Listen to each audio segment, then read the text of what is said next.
नमस्कार दोस्तों। आज आप देख रहे हैं अपनी सीरीज का अगला एपिसोड।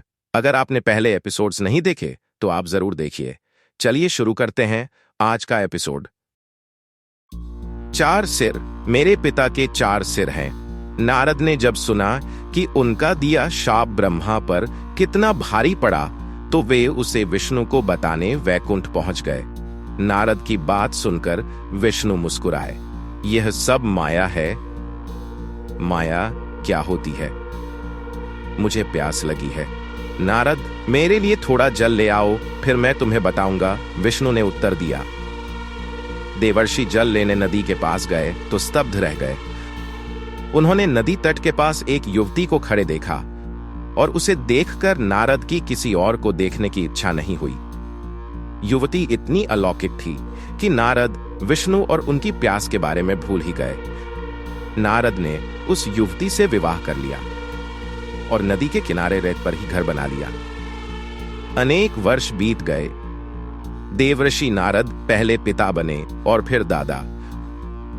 उनका वंश बढ़ता गया और साथ ही उनका अपने परिवार के प्रति स्नेह भी बढ़ता गया। घर ही अब उनका संसार था। वे सुखी जीवन व्यतीत कर रहे थे। एक दिन अचानक बिना चेतावनी के आकाश धूसर हो गया। बिजली कड़की और वर्षा आरंभ हो गई। बाढ़ का पानी प्रभावपूर्ण था कि नारद का समस्त घर परिवार बाढ़ में बह गया। नारद उस जलधारा में असहाय से घूम रहे थे। सहसा उन्होंने खुद को वैकुंठ लोक में विष्णु के समक्ष खड़ा पाया। नारद, जल कहाँ है? मैंने तुमसे कहा था कि मुझे प्यास लगी है। नारद मुनि चकित खड़े थे। मेरी पत्नी, मेरे बच्चे, मेरा घर, यह दुख उन्हें तीर की तरह चुभ गया। माया, वह केवल भ्रम था।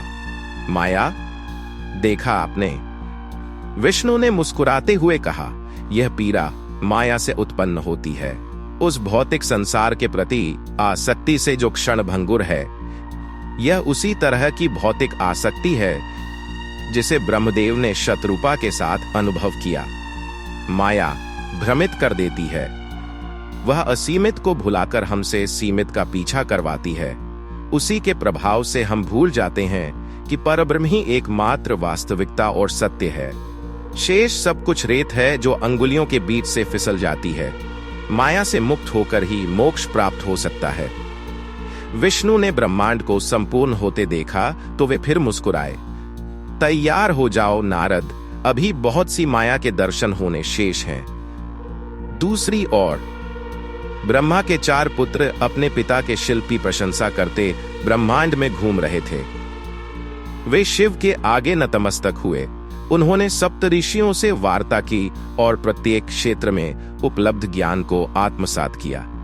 सभी लोकों में घूमते हुए चारों कुमार विष्णु के निवास और मुक्ति के धाम वैकुंठ लोक के द्वार पर पहुंच गए।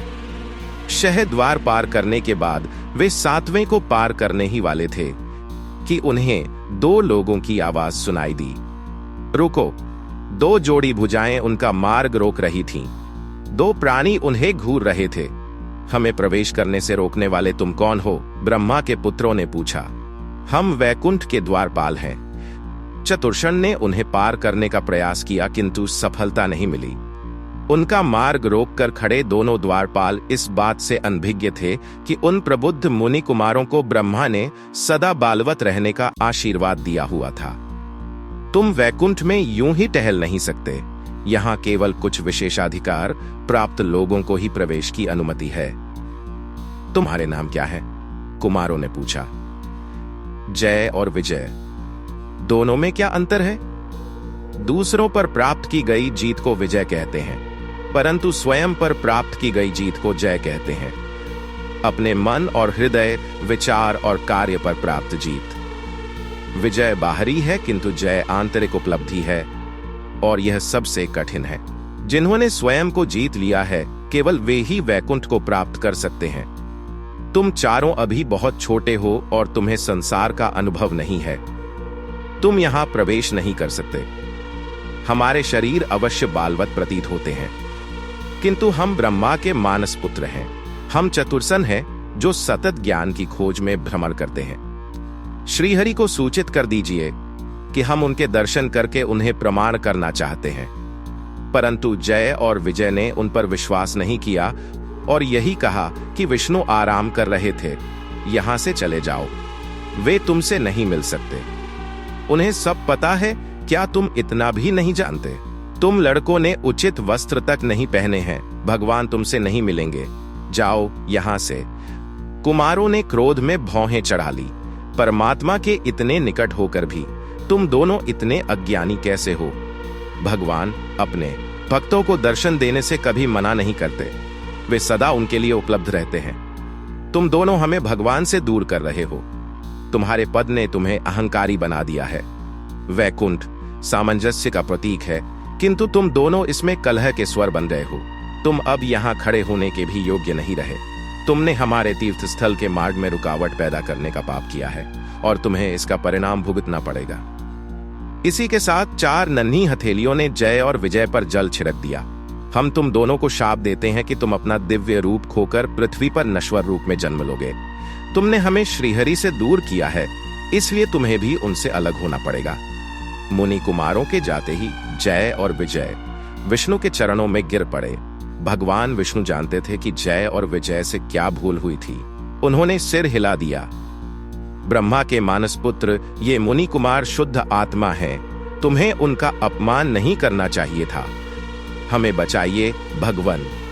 विष्णु ने उन्हें सांत्वना देते हुए कहा, मैं उनके शाप को वापस तो नहीं कर सकता, किंतु उसे निश्चित अवधि के लिए नियत कर सकता हूं। तुम दोनों पृथ्वी पर मेरे भक्त बनकर 7 जन्म ले सकते हो, या फिर तुम्हें मेरे शत्रु के रूप में 3 बार जन्म लेना पड़ेगा। पृथ्वी पर अपने उन जन्मों की अवधि पूर्ण कर लेने के उपरांत तुम फिर से वैकुंठ लोक लौट सकते हो। दोनों भाई उठ खड़े हुए। मुझसे प्रेम करने के लिए 7 जन्म या मुझसे घृणा करने के लिए 3 जन्म, तुम इनमें से क्या चुनते हो? जय ने हाथ जोड़कर कहा, पृथ्वी पर 7 जन्मों की अवधि बहुत लंबी है प्रभु। हम इतने वर्षों तक आपसे दूर नहीं रह सकते। हमें केवल 3 जन्म चाहिए, भले ही इसके लिए हमें उन जन्मों में आपका शत्रु बनकर रहना पड़े।